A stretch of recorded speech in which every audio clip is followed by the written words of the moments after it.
Hello and welcome. In this episode entitled An Introduction to the 5 Principles that will lead you to a wealthy life, I really want to just sell you the 5 next episodes. I want you to understand why these 5 principles are both so easy to follow, to understand, but also so easy to miss and to forget. I want you to understand how thinking about these 5 things will literally give you the power to create the life you want. These principles are going to provide that framework. And you know how I love rigid flexibility. So they are going to provide you with the rigid flexibility that you need to create financial resilience.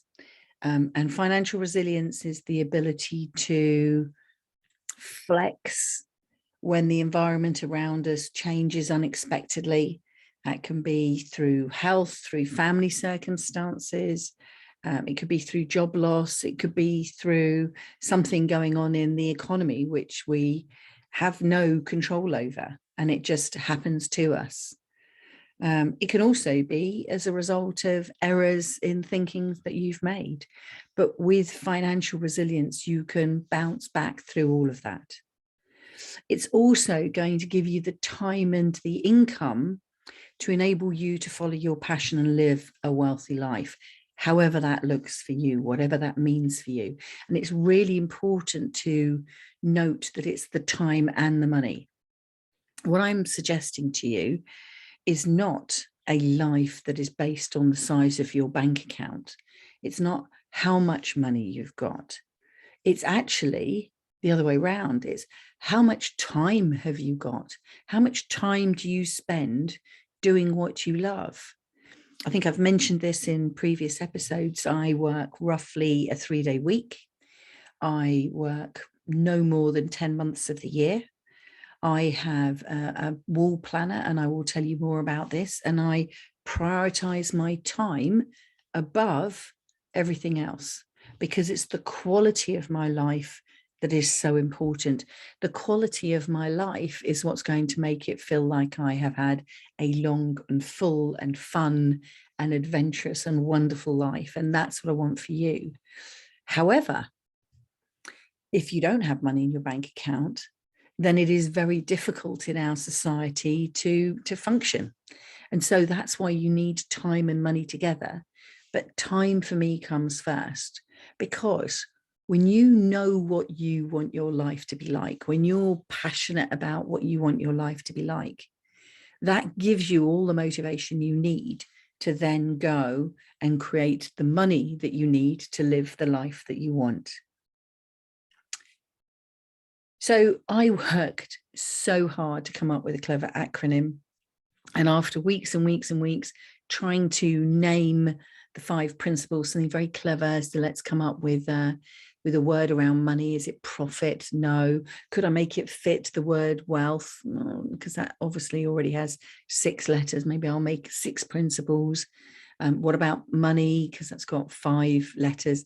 I couldn't do it at all. So I've come up with an acronym that is called Ccrll.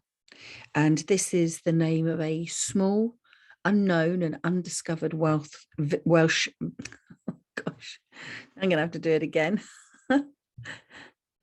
I came up with Ccrll, an unknown, undiscovered Welsh village that is full of people living a wealthy life.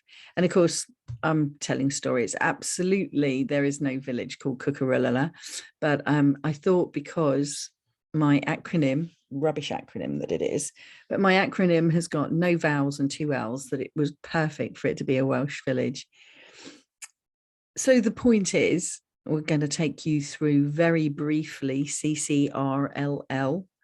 And explain why you need to listen to the next 5 episodes that are going to take each one of these principles in detail, break them down, and give you exercises to follow. And of course, somewhere hidden in these episodes is going to be the link to the audit, and the audit will help you measure yourself against these principles. So let's start off with the two C's. They sort of go together because they are the time and the money. So the first C is clarity, and the second C is control. And clarity is picking up on the point from the previous episode when I was describing how I managed to retire at 48. It was that combination of being clear about what I wanted my life to be like, and then making sure that I could generate an income, not work. You see how I'm using the language differently? It could be work, but how I can generate an income that will enable me to live the life I want. And what this does is this pushes at the boundaries of the way that we are brought up through school. And I'm not going to do a huge school knocking thing. You'll hear that enough times in my videos and my podcasts. But we are, I don't know, following a pattern from our ancestors. We do things because the way they've always been done, and we don't need to do that anymore. The pace of acceleration just within the span of the last couple of decades is absolutely astronomical. And I believe during the first 2 years of COVID, again, the impact and the speed of change, for example, in the retail market has been astronomical. The acceleration in growth of businesses like Uber Eats and Just Eat, and those companies that deliver food parcels to your home, you know, those businesses grew exponentially because of a change in the environment. The move towards online shopping exponentially changed. And look at how many of us now buy with credit cards because there was whole business of not using cash anymore. So these paces of change, sometimes they're influenced from outside, and sometimes the pace of change is just there. It's coming anyway. And so change is coming at this speed. Why are we doing things that were relevant to our grandparents and our parents? Having said that, there are some things that our parents and our grandparents did that were very sensible. They didn't buy a lot of unnecessary stuff on credit. They were very conscious about their money. I remember, and I may have told you this story before, but when we used to go away on holiday, my father was Italian, so we would always go away to Italy or the original Yugoslavia, now Croatia, for our summer holidays for 2 weeks. And we would mostly drive. I don't know why we drove. I don't know whether that was cheaper or whether it just gave us the car and the flexibility to do the things we want. I think it was probably that. But we would pack the car full of stuff and we would drive off across Europe, always stopping in Venice to see my aunt and then going round to Croatia afterwards. And those holidays were marked by my mum starting to add things to the shopping every week in the build up to the holiday. So I remember when we were young, we would get things like new vests and new pants and a new bikini or something to go away on holiday with. But she'd also stock up on food items because we would often go self-catering. So then we could go out for our evening meals, but we would be able to have breakfast and make lunch in our rooms, and it would all get lined up in this room, this little pack. And as I'm sitting here recording with you now, here I am about to go on holiday. I'm at my sister's house. She's also about to go on holiday. And we have both got little piles of things lined up that we're going to take away with us. Unusually in Nicola's pile is salad cream and Marmite, but I think they're probably a gift for the friend that she's staying with. So clarity and control is about focusing on what you want and making sure that you have the time and the money to live the life. And some of the things that our parents did in the past were about that level of planning. If they wanted to go on holiday, my parents saved up the money and they added a little bit to the shopping list every week. And they then had the items that they wanted when we were ready to go away on holiday at the start of the school holidays in July. They didn't get to July and then take out a credit card, buy everything that they needed then, go away on holiday, probably also paid for on a credit card, and then come back after the holiday and not have the money to clear the debt. So then the holidays cost more because it's costing interest, and then pay it down afterwards if that's what you do. The number of people I speak to that have vast amounts of money on interest-bearing credit cards. If you pay attention to clarity and control in the next 2 episodes when I speak to you about them, you're going to change the way you think about money. Money is a tool. Money is something that you need to value so that you pay attention to it and so that you use it in the right way. So that's the next 2 episodes that are coming up. Principles 3 and 4 are resources and leverage, and they also go together. So where clarity and control really form the foundations, resources and leverage are the bits that are very unique to every individual. We all need focus. We've all got money in there. We all need to control our money. Everybody needs that. So that's why that's the foundation. But resources and leverage are very personalized. So a lot of it can be around your mindset, how you see your life. Is it half full, half empty? Do you feel that you have resources? Do you feel that you can access resources? And what I want to do in that episode is really get you to rethink that and to make sure that you are aware of the resources and the assets you have. And then leverage is very much about a very specific skill that I believe all successful people understand. And it's when to use an outside force or source to add energy. I'm going to use the word energy, to add energy to what you want to achieve. So if you want to move the boulder, you would stick a lever under the boulder and you would lever it up on something else, and that would give you the energy to move the boulder. If you want to make your money work for you, you would leverage with potentially a loan, or in the property case, with a mortgage. So one is really about resources and mindset and checking your life and listing your life and seeing your life differently and starting to recognize where the opportunities are. And leverage as an episode is going to be very much about the skill of how you can make the most of those resources once you identify them. And then the last of the principles is legacy. And this is where you really take the first principle of clarity, which is very much about you, your future, where you want to see your future, and start to think it in a wider, more outside of yourself sense.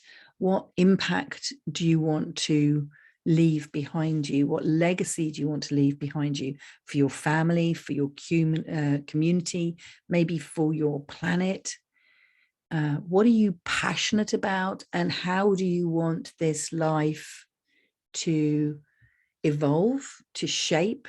What do you want to be remembered by? And this isn't really from an egotistical point of view, although you could think of it from the point of ego. So I want to be remembered. I want a statue put up to me because I was so great. It's not that. It's you've lived a life, you're living a life. When you come to the end, do you want to have left an impression? And what impression do you want to have left? It's almost like, again, I suppose there's still a smattering of ego in here. What do you want them to say about you when you've gone? Yes, it would be nice if they all said you were lovely, you were such a nice person, maybe you were kind, maybe you were generous. But what about if they said, oh my goodness, so-and-so was so passionate about insert what you're passionate about, art. I've bought one of their paintings and it's hanging on my wall, and I look at that and I always think of them fondly. Or they were so amazing at sport, they really helped my son or my daughter achieve such and such with their coaching that they did at the weekends. Or they were so passionate about the planet, plastic, trees, homelessness, anything else that you want, they've made a real difference. Or they're so passionate about the community. I know that they have helped a lot of people in our village or in our town. They introduced the book bank in the old phone box, or they, as one woman in our village amazingly has done, raised money to put around defibrillators all over the village that have saved people's lives. Gosh, can you imagine that your passion, because of circumstances that happened to her, she decided that she wanted to make sure that everybody had access to a defibrillator if there was ever a dreadful situation where somebody had a heart attack. And her commitment, her passion, alongside the rest of her life, has been to raise money for these defibrillators and get them put around in the village. And they have already saved lives. Isn't that a wonderful thing to leave behind you as a legacy? And it could be, quite frankly, that when we get to legacy, you're not interested. You're just here and you're just in the moment. But I want to share that idea with you, because I do believe there comes a point in your life where you start to think about what impact you would like to leave. And I don't know that it's necessarily age related. I think it is a moment that happens to you that makes you then go, I'm great here, I've got a great life, but I'd like to do more or be more than this. And so that's maybe a seed for later for one or two of you, but I think that you are going to find that legacy is a really powerful one. And what happens is, when you've done that, do you remember how I said that clarity is the point where you focus forward? I spoke about that in the last episode. You focus forward, and then that focus sharpens and crispens. When you read through and listen to and do the exercises in the legacy episode in a few episodes' time, that focus is going to have a moment of sharpening. And that's really going to then feed back round. And you can see these 5 principles as a circle, because as legacy helps you sharpen your focus, your clarity is stronger, and that enthuses you to be more in control of your money, because you understand how controlling your money is going to give you the time that will help you have the legacy that you want. And then you're going to also, because your mindset is shifting, go back round and look at your resources, and you'll see more opportunities. And then the more opportunities you see, the more times you'll notice incidences of leverage in action. So it becomes a complete loop for you. That's all I'm going to say, because I want you to go ahead and I want you to listen to the next 5 episodes as they come along. You already know about the listeners fan club, and the link to join the fan club is down at the bottom in the show notes of this podcast. And today's action point is to ponder on this idea. What would your life be like if you lived in that undiscovered Welsh town called Ccrll?